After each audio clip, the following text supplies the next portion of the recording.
বেশ চমক জাগানো একটা মন্তব্য এবং তদন্ত প্রতিবেদনে উঠে আসা ব্যাপারটা রীতিমতো টক অব দ্য কান্ট্রিতে পরিণত হয়েছে। আন্তর্জাতিক অপরাধ ট্রাইব্যুনালের চিফ প্রসিকিউটর তাজুল ইসলাম জানিয়েছেন, জুলাই আগস্টের যে গণ অভ্যুত্থান হয়েছে সেখানে কোনো গণহত্যার ঘটনা ঘটেনি।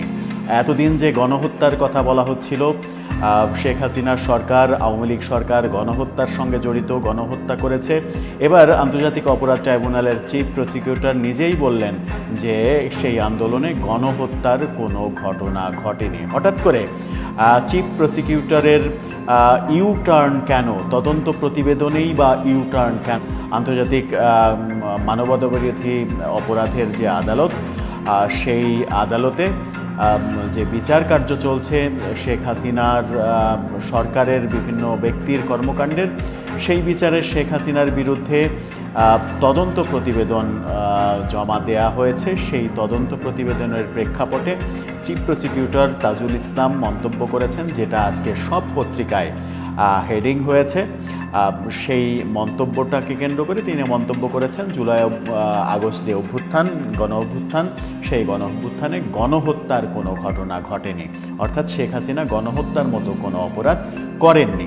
কেন তিনি বললেন? তিনি বললেন যে গুলি করে হত্যাসহ সহিংসতায় সহস্রাধিক মানুষের মৃত্যুর ঘটনা গণহত্যার সংজ্ঞার মধ্যে পড়ে না। এটা গণহত্যার সংজ্ঞার মধ্যে পড়ে না।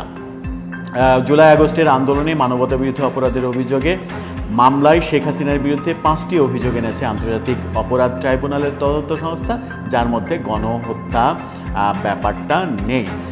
রয়েছে সেখানে তিনি মাস্টার মাইন্ড, হুকুমদাতা ও সুপিরিয়র কমান্ডার, অর্থাৎ তিনি লিড দিয়েছেন, এই কর্মকাণ্ড যেটা হয়েছে সেটা লিড দিয়েছেন। সেই হিসেবেই মানবতা বিরোধী অপরাধ সংগঠন করেছেন বলে তদন্ত প্রতিবেদন উল্লেখ করেছে।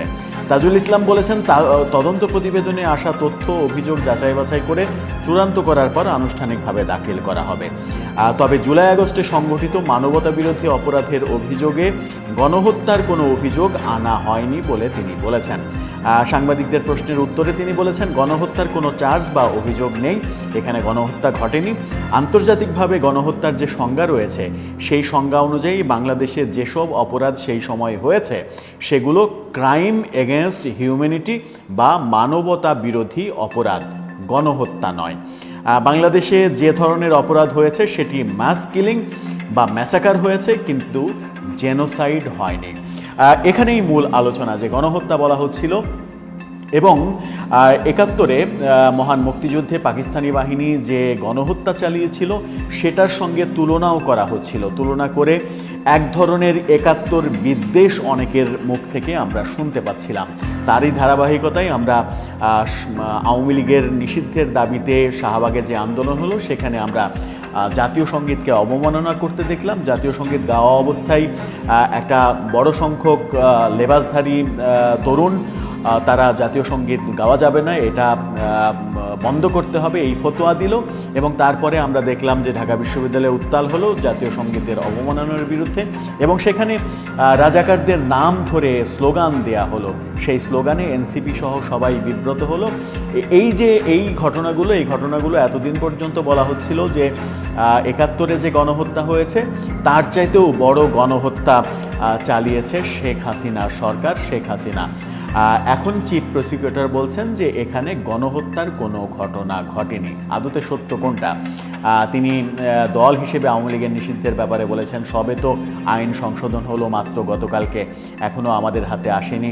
এরপরে যদি সংশোধিত আইন আসে, তখন যদি মনে হয় যে এটার আবার পুনঃতদন্ত যাওয়া উচিত, তাহলে আমরা দলের বিরুদ্ধে আবার তদন্তের ব্যবস্থা করব। এই হচ্ছে আন্তর্জাতিক অপরাধ ট্রাইব্যুনালের আপডেট।